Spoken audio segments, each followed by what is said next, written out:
Hi guys, my name is Cameo Anderson, and I'm an artist and a storyteller.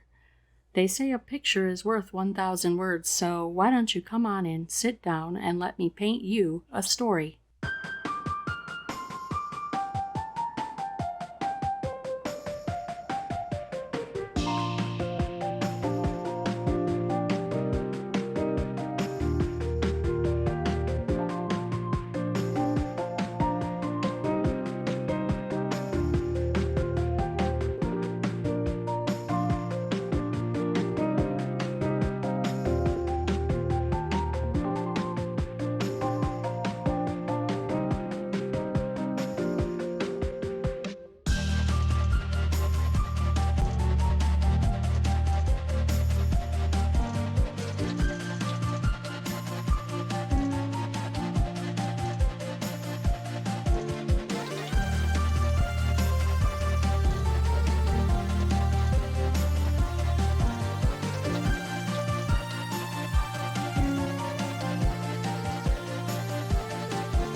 Well, good morning, ladies and gentlemen, or evening, or afternoon, or whatever it is where you're watching this video and when. Time travelers and people who are not time travelers. I'm Cameo Anderson, and I have been a pet portrait artist professionally for 15 years and painted professionally for well over 20. And I wanted to share a little bit of my digital art process with you, which does kind of work for real media like the chalk pastels that I learned on.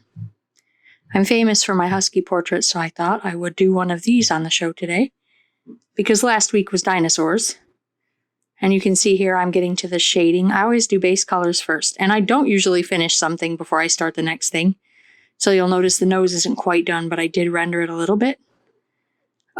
This Siberian Husky is a pet that I was hired to paint, and her name is Shiloh. And this baby belongs to a customer who already has probably 5 or 6 of my paintings. And she wanted one more. And her thing with her paintings is that all of her dogs have a color theme. And so this one, like usually there are 2 different colors, but this one is light purple, dark purple, and neon purple, I think is how it worked. I had the exact email, and I have the color swatches from that, which you will see when I get to the background layer. This bright purple background really makes the black and white Husky pop. Huskies are famous for their ice blue eyes, but can still be AKC purebred Huskies with brown eyes. And there are some Huskies who have one brown eye and one blue eye. This is called being bi-eyed. And there's an old legend that says one eye, which is the blue one, is for keeping an eye on the sky in the heavens. And that the brown eye is for keeping an eye on the earth. So they can see two domains. I think that's kind of cool, so I just wanted to share the story with you. This one has two blue eyes. Oh, and did you know, though, that they can also have one eye that has both colors in it? I don't know if there's a legend for that, but I think it's pretty cool. They call it party eye, and it's probably not because your eye looks like a party, but I choose to believe that it is. Oh, I just spilled the purple onto the background. You see how it pops? There's one thing I want to tell you that does apply to art no matter what medium you're doing. If you're painting like white fur or a white fence, never choose pure white. It probably kind of looks like I did on this, but I didn't. It's got some gray in it. And you can also add in yellows or browns or blues lightly. An animal who is all white is never really all white. Often their fur color reflects the background colors that are around them. So if you take a photo of your white husky and he's in the middle of the woods, when you look back at the photos, you are likely to see greens and browns reflecting heavily in their coat. And that's something my art teacher taught me many years ago too, because it also deprives you of that joy of adding highlights at the end of your painting, which I really, really like. It's a very satisfying experience when you get to the highlights. So here I'm adding some fur detail and smudging the ears. The smudge tool is my favorite, and there is an actual real art equivalent to that, which is just called the smudge tool. And it's like made out of recycled paper and is shaped like a stylus, like a fat stylus. And you can smudge your chalk pastel art with it. And it's a tool I used a lot when I was doing real media commissions.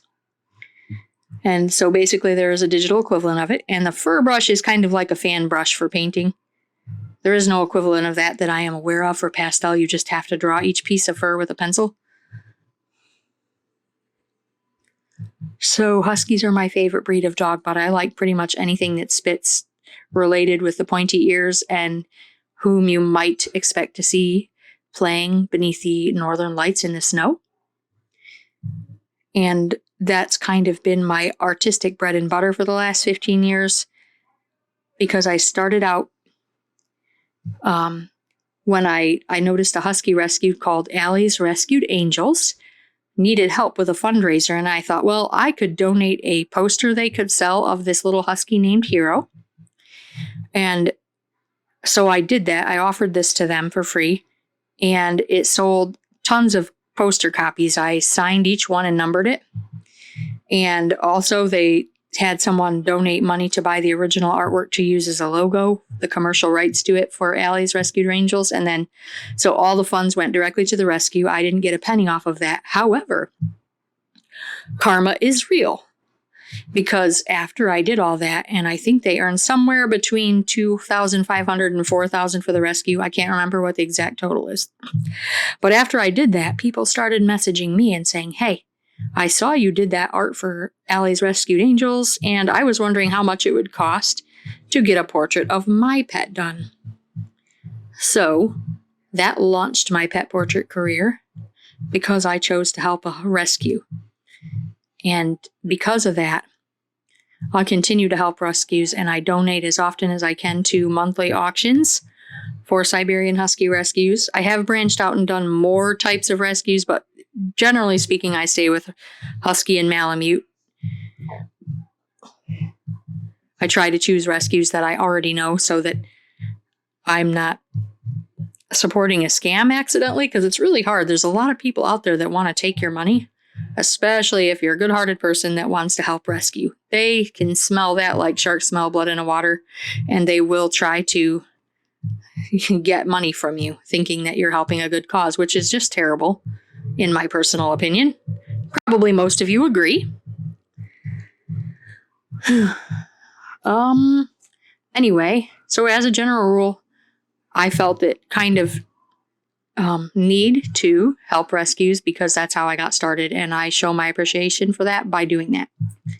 You'll notice in the background I've added clouds to make the picture a little more realistic, even though the sky is probably never going to be that crazy color purple, not even under the northern lights, unless there's an apocalypse or something. And if you do see the sky that color, you might want to run and take cover. Probably something really weird is about to happen. So, I don't know if it's very clear in this video, but I'm currently adding details to the ear fur. A lot of them have to be drawn individually. Also, pay close attention because in all of my art, I hide an airplane. I will be doing that at some point on this video. So keep your eyes peeled and see if you can spot when I add in the hidden airplane.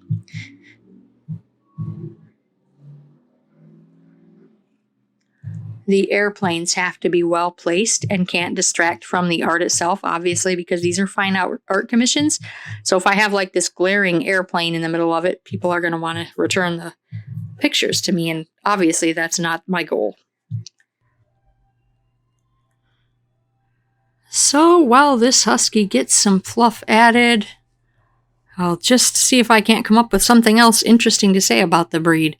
I mean, as a general rule, they are super active, they are super smart, and they have a prey drive. But I know there's some of you watching this video and going, oh, I have a husky and he never touches cats. Well, some huskies don't have the built-in prey drive, but it is super common, so just know that you are actually a lucky one if your dog leaves cats alone. And that's super cool because my first 2 huskies were bad with cats. It took me a long time to learn how to manage them. So if you're looking for a dog that will challenge you, but is beautiful, fun, independent, and looks good on the end of your leash, a Siberian Husky might be for you. Siberian. I don't know what accent that is, but it's also Cameo tripping over her tongue. And I'm not going to take that out because I think it's just entertaining. And I don't want you guys to get bored watching my art. Anyway, some more things to know about a Husky is if you have one and you're looking for more activities you can do with your dog, check out Gone to the Snow Dogs. She's a pretty cool YouTuber and has a lot of information on dog-friendly destinations in Michigan and outside of Michigan. And they do a lot of pet expos, and her dogs are super well trained.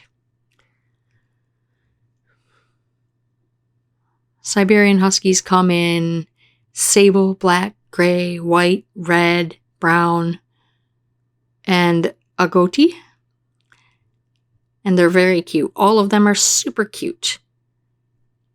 And there is a trend going around where people like to say their huskies are wolves, or otherwise people confuse huskies for wolves or being part wolf, and most of them are not. And labeling your dog or confusing someone else's dog for a wolf can actually get it put to sleep, since part wolf dogs are illegal in some states. So it's very important that if you're going to have a husky, you tell people what it really is and don't pretend that you have a wolf.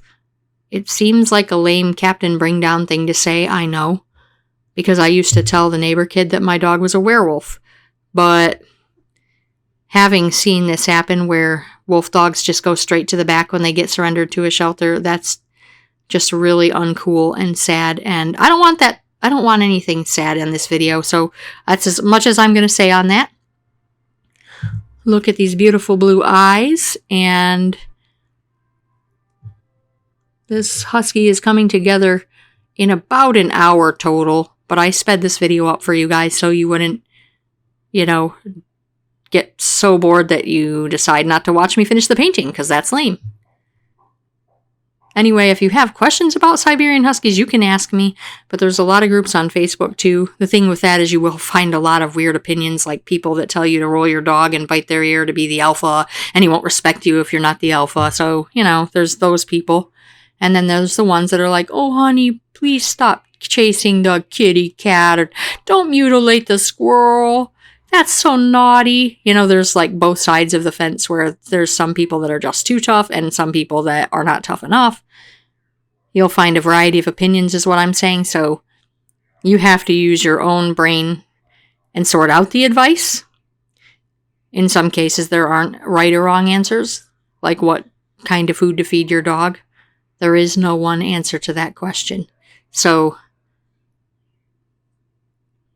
use your own judgment, I guess, is what I'm going to say here. I didn't script this video out because I also don't like being fake, but sometimes I think I should script my videos out. Anyway, I hope you enjoyed watching me paint this Husky, Shiloh, and I will see you on my next art video. I do wish I had asked her for the dog's story because her dogs are rescues and I didn't ask, even though that's one of the themes of my channel is pet rescue. But I will see you around next week on my little art show.